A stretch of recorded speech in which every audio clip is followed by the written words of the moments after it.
Let's read about coalition theory. तो coalition theory actually है क्या? Coalition theory of reaction rate. Coalition theory of these features are reaction occurs when the reactant molecules encounter together is undergo collision with one another. ये तभी coalition होगा जब ये एक दूसरे के साथ करेगा और अंडरगो मॉलिक्यूल्स एनकाउंटर करता है। दोनों एक साथ जब करेगा तभी रिएक्शन होगा, वरना नहीं होगा। ये पहले करा ये काम, ये ऐसे नहीं होगा, दोनों को एक साथ रिएक्ट करना पड़ेगा। दूसरा क्या है? Sorry for the lightning come, I know right. All collision between the reactant molecules are not effective in producing a chemical change. हर कोलिशन जो है वो इफेक्टिव नहीं होता है केमिकल चेंज प्रोड्यूस करने के लिए, बहुत कम फ्रैक्शन में से केमिकल चेंज प्रोड्यूस करता है। अब ये इंपॉर्टेंट है, collision between the reacting molecules are effective only when they acquire a different amount of energy. The minimum amount of energy to be possessed by the reacting molecule to make the effective collision is the threshold energy. Threshold energy किसको बोलते हैं exactly? जो minimum energy चाहिए। जैसे for example ये दो molecule है, अब ये लोग है तो ये लोग को कुछ मिनिमम एनर्जी चाहिए ताकि ये आके ऐसे करके रिएक्ट करे। तो जो minimum energy the reactant should possess, reacting molecules should be possess, ये दोनों मॉलिक्यूल है रिएक्ट करेगा to make the effective collision is called threshold energy. Energy barrier same चीज़ दिया हुआ है। Orientation barrier, the reactant energy must collide with favorable orientation in order to facilitate the breakup of old bonds formation new bond. Orientation ठीक होना चाहिए ताकि वो पुराना बॉन्ड टूटे या नया बॉन्ड जुड़े। ये चीज़ देखने लायक है। ये जो ग्राफ में देखिए, ये आपका fraction of molecules kinetic energy T1 T2 T3। ये T3 जो है ये ग्रेटर देन T2 है, ये ग्रेटर देन T1 है। जैसे जैसे जैसे यहाँ पे काइनेटिक एनर्जी ये वाला बढ़ रहा है, काइनेटिक एनर्जी बढ़ रहा है, ये T3 is greater than T2 is greater than T1।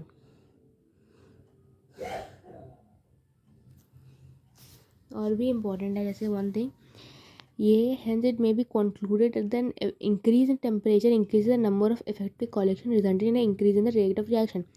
जितना रेट ऑफ रिएक्शन बढ़ाएंगे उतना कॉलिशन होगा। वैसे ही जैसे फॉर एग्जाम्पल एक चाय है वो बन रहा है, जिसका उसका गैस जितना बढ़ाएंगे वो उतना तेज़ी से जाके वो चाय बनेगा। तो इट्स लाइक कि दो मॉलिक्यूल्स है, जितना उसमें टेम्परेचर बढ़ाएंगे उतना वो एनर्जी प्रोसेस करेगा। दैट मिनिमम एनर्जी वो जो प्रोसेस करेगा उसको बोलेंगे थ्रेशोल्ड एनर्जी। दैट विल मतलब उसके कारण वो कोलाइड करके रिएक्ट करेगा। Exothermic and endothermic. Exothermic process with evolution heat energy, उससे एवोल्यूशन निकलता है एक्सो से, एंडो से वो एनर्जी को ये करता है, एब्जॉर्ब करता है, मतलब लेता है। एक्सोथर्मिक में जो H reactance is greater than H products, of course उससे एनर्जी निकल रहा है, एनर्जी घट रहा है। एक्टिवेशन एनर्जी मतलब क्या है? Define as the excess reactant molecule that must acquire in order to cross the energy barrier to change into product. Okay. Let's okay, it's confusing for me. मेरे को भी थोड़ा टाइम लगा था। Activation energy and threshold energy दोनों different है। Threshold मतलब minimum energy है। मिनिमम एनर्जी क्या? जो एक मॉलिक्यूल पॉजेस करेगा ताकि वो रिएक्ट करे। अब वो जो रिएक्ट कर रहा है, अब रिएक्ट को प्रोडक्ट में चेंज करना पड़ेगा। अब उस प्रोडक्ट में चेंज करने के लिए हमें एनर्जी का ज़रूरत पड़ेगा। तो वही है may be define as excess energy. वो एक्सेस एनर्जी है दैट रिएक्टेंट मॉलिक्यूल जो है वो एक्वायर करे ताकि वो एनर्जी बैरियर को क्रॉस करके एक रिएक्टेंट में फॉर्म करे। जैसे कि ये ग्राफ में थ्रेशोल्ड एनर्जी, ई रिएक्टेंट्स, ई प्रोडक्ट्स, ग्राफ्स इंपॉर्टेंट है। ये ग्राफ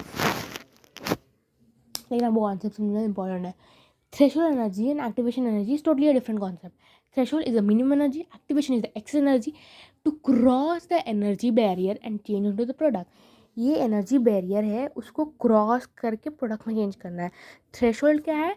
दो मॉलिक्यूल्स है, उस पर मिनिमम एनर्जी होना है ताकि वो कोलाइड करे।